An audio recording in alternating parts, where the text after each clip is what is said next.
தப்பு கணக்கு போட்டிய குமாரு. அதாவது நண்பர்களே, இப்ப வந்து பாத்தீங்கன்னா, பாஜக அரசன் நம்பி புருஷனை கைவிட்ட கதையா, எடப்பாடியை நம்பி எல்லாத்தையும் கைவிட்டு மாட்டிருக்குது. ஏன்னா கூட்டணி பாருங்க, இன்னைக்கு பிரேமலதா தேமுதிக கூட்டணியில இல்ல, ஏடிஎம்கேல. டிடிவியும் போயிட்டாரு. அப்புறம் பன்னீர்செல்வமும் இல்ல. இப்படி எல்லாருமே இல்ல இல்ல இல்லைன்னா ஒரு பக்கம் செங்கோட்டையனும் போயிட்டாரு. அப்புறம் யார்தான் கட்சியில சேர்த்து இவங்க என்னதான் பண்ண போறாங்க? பாமகவும் கூட்டணியில இன்னும் ஒன்றும் ஒத்து வரலையாடு தெரியுது. அப்ப யாரைத்தான் நம்பி இவங்க வந்து கூட்டணி வைக்க போறாங்க? ஒன்றும் புரிய மாட்டேங்குது. அரசியல் நிலவுகளே ரொம்ப தலைகீழா இருக்குது.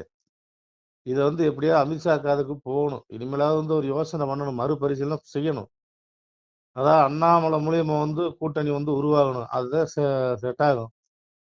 இப்ப எடப்பாடி நம்பி பாருங்க, அவர் பாட்டுக்கு அவரு வேணாம், யாரு அவரு வேணாங்கிறாரு, இவர் வேணாங்கிறாரு, அது வேணாங்கிறாரு, இப்படி வேணாம் வேணாம் வேணாம்னு சொன்னா யாரத்தான் வச்சு கட்சி நடத்த போறாரு? அது ஒன்று இருக்குது இல்ல.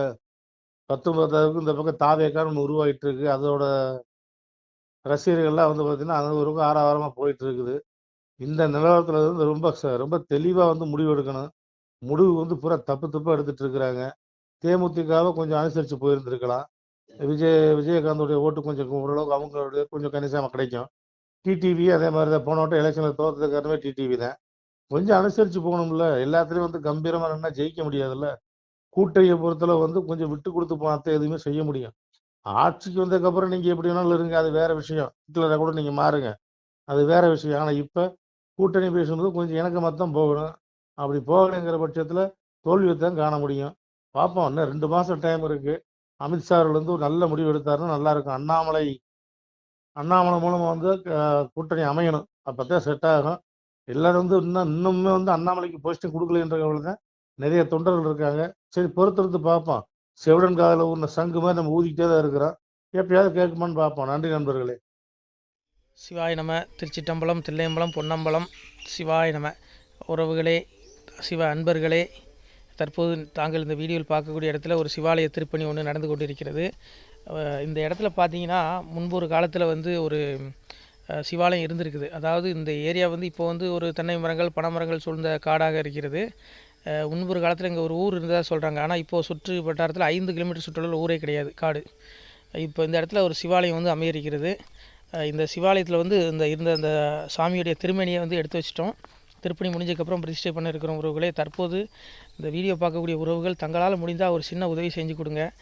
எங்கள் இடத்துல பொருளாதாரம் இல்லை. அதனால் பார்த்திங்கன்னா அந்த வேலையெல்லாம் அப்படியே நின்று போச்சு. பாருங்கள், இந்த அப்படியே பாதியிலே நிற்கிது இந்த சிவாலய திருப்பணி வந்து.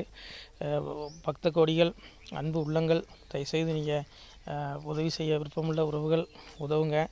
உங்களுக்கு கோடி புண்ணியம் கிடைக்கும். இந்த சாமியோடைய அருள் அனுகிரகம் உங்களுக்கு கண்டிப்பாக கிடைக்கும். இது வந்து ஒரு புகழ்பெற்ற சிவாலயம்னு கூட சொல்லலாம். சாமியோட திருமேனியை எடுத்து வச்சிட்டோம். இந்த இடத்துல பார்த்திங்கன்னா ஒரு வாசி தண்டம் இருக்குது. அந்த காலத்தில் ஒரு முனிவர் யாரோ தவம் செஞ்சுருக்காங்க. அவங்களுடைய வாசி தண்டம் அவர் திருக்கரங்களால் எழுதின ஓலைச்சுவடி கூட இன்றும் இருக்குது, இன்னும் பாதுகாக்கப்பட்டு வருது. அது கோயில் திருப்பணி முடிஞ்சதுமே அதையும் நாங்கள் அந்த வழிபாட்டுக்கு வச்சுடுவோம். இந்த சிவாலய திருப்பணி வந்து சாமி திருநாமம் வந்து முக்தீஸ்வரர் அப்படிங்கிற திருநாமத்தில் வழங்குறாரு. நெல்லை மாவட்டம் நாங்குநேரி தாலுகாவில் இந்த சிவாலயம் அமைய இருக்கிறது. உறவுகளே, இந்த வீடியோ பார்க்கக்கூடியவங்க ஒரு 2 பேருக்காவது கொஞ்சம் ஷேர் பண்ணுங்கள். இந்த வீடியோ பார்க்கக்கூடிய யாராவது ஒரு சின்ன உதவி செஞ்சால் இந்த ஆலய திருப்பணி வந்து கண்டிப்பாக நாங்கள் வெற்றிகரமாக முடிச்சுடுவோம். பாருங்கள், அந்த வேலை எல்லாமே அப்படியே நிற்கிது. கல்லெல்லாம் இறக்கி போட்டிருக்கோம். இன்னும் நிறைய கற்கள் தேவைப்படுது. சுவாமியோடைய அந்த திருக்கோபுரம் பார்த்திங்கன்னா லிங்க வடிவிலே அமைக்க இருக்கிறோம். உதவுங்கள் உறவுகளே. உங்களுக்கு அப்பா சிவபெருமானுடைய அருள் நிச்சயம் கிடைக்கும். எம்பெருமான் சொல்வான், வாழுவீர் தாழ்வில்லாமல் மக்களும் கிளைகள் கொஞ்சி நாளுமே மகிழ்ச்சியை கூர்ந்து நலமுடன் வாழும்போது நீளுமே எனது செங்கோல் நீதியும் நெறிபோல் வந்து ஆளுமே உங்கள் தன்னை அன்புடன் அலையாவண்ணம். உங்களை எம்பெருமானுடைய அப்பாவுடைய திருவாசகத்தாலேயே வாழ்த்துறோம் உறவுகளே. ஆணுடன் பெண்ணும் பெற்று அதிகமாய் செல்வமாகி தானுடன் நினைவுமுற்று தர்மமும் நெறியும் கற்று வேணும் நீள் காலமெல்லாம் வெள்ளியர் உடனே வாழ்ந்து போனுதல் கமலநாதன் பொற்பதம் பெற்று வாழ்வீர். அந்த ஈசனுடைய பொற்பதம் நிச்சயம் கிடைக்கும். உங்களுக்கு இகத்திலும் சுகம், பரத்திலும் சுகம். உங்களுக்கு கர்ம வினைகள் மன்னிக்கப்பட்டு உங்களுக்கு நிச்சயம் மோட்ச வீடு கிடைக்கும். இகத்தில் பூரண ஆயுளுடன் நோய் நொடி இல்லாமல் வாழ்ந்து நீங்கள் பரவாழ்வும் பெறுவீர்கள் உறவுகளே. மக்களே, நீங்கள் எல்லாம் வாழ்பொன்னம் பதியிற் சென்று முக்கியமான யுகநில மதிலே தன்னால் கக்கிய பொன்கள் ஸ்வர்ணம் கைமணம் குளிர அன்னம் பொக்கிஷம் நிறைய வைத்து புகழ உண்டு இனிதாய் வாழ்வீர். இந்த இகவாழ்வும் பரவாழ்வும் உங்களுக்கு சுகப்பட அப்பன் ஈசனர்களால் வாழ்த்துகிறோம். இந்த திருப்பணிக்கு உதவி செய்ய ஒரு ஜிபே எண் சொல்கிறோம். இந்த எண்ணில் நீங்கள் உதவலாம். நீங்கள் இந்த எண்ணிலையும் நீங்கள் தொடர்பு கொள்ளலாம். ஜிபே, ஃபோன்பே, வாட்ஸ்அப் எல்லாம் இந்த நம்பர் தான். 93 85 44 31 06 93 85 44 31 06 இந்த எண்ணில் நீங்கள் உதவலாம், தொடர்பும் கொள்ளலாம். வாட்ஸ்அப்பும் இந்த எண்ணு தான், ஜிபே இந்த எண்ணு தான். உறவுகளே, முடிந்த அளவுக்கு 2 பேருக்காக ஷேர் பண்ணுங்கள். இந்த வீடியோ பார்க்கக்கூடிய யாராவது ஒருத்தர் சின்ன உதவி, நீங்கள் பெரிய அளவில் செய்யணும் கூட, நீங்கள் ₹1 நீங்கள் தந்தாலும் மனசார வேண்டி ஏற்றுக்கிறோம். உறவுகளே, உதவுங்கள்.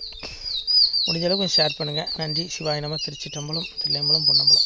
உறவுகளே, நம்ம இந்த இடத்துல வாழ்ந்து மறைந்த ஒரு சித்த மகாபுருஷர் பயன்படுத்திய பல 100 ஆண்டுகளுக்கு முன்பு உள்ள வாசி தண்டம் ஒரு சித்த மகாபுருஷர் பயன்படுத்தியது. அவர் திருக்கரங்களால் எழுதிய அந்த ஓலைச்சுவடி கூட பாருங்கள், இன்னும் பாதுகாக்கப்பட்டு வருது. இந்த சிவாலயம், நம்முடைய அந்த சிவாலய திருப்பணி முடிந்ததுமே எம்பெருமான் அவர் எழுதிய அந்த சிவனை பற்றி புகழ்ந்து எழுதிய அந்த பாடல் வரிகள் இதில் இருக்குது. இந்த வாசி தண்டம் அவர் பிரதிஷ்டை செய்த அந்த லிங்க திருமேனியையும் இந்த இடத்துல நாம் இந்த ஆலயம் கட்டி நாம் பிரதிஷ்டை செய்திருக்கிறோம். அனைவரும் இந்த ஆலய பிரதிஷ்டைக்கு கண்டிப்பாக வரணும். முடிஞ்ச அளவுக்கு வீடியோ பார்க்குறவங்க உதவி பண்ணுங்கள். உறவுகளே, பொருளாதாரம் இல்லாமல் திருப்பணி நின்று போச்சு. முடிஞ்ச அளவுக்கு ஷேர் பண்ணுங்கள், உதவுங்க. நன்றி. நம சிவாய. திருச்சிட்டம்பலம், தில்லையம்பலம், பொன்னம்பலம். இந்த புண்ணிய பலன் தங்களுக்கு கோடான கோடியாக வரும். உறவுகளே, நம சிவாய.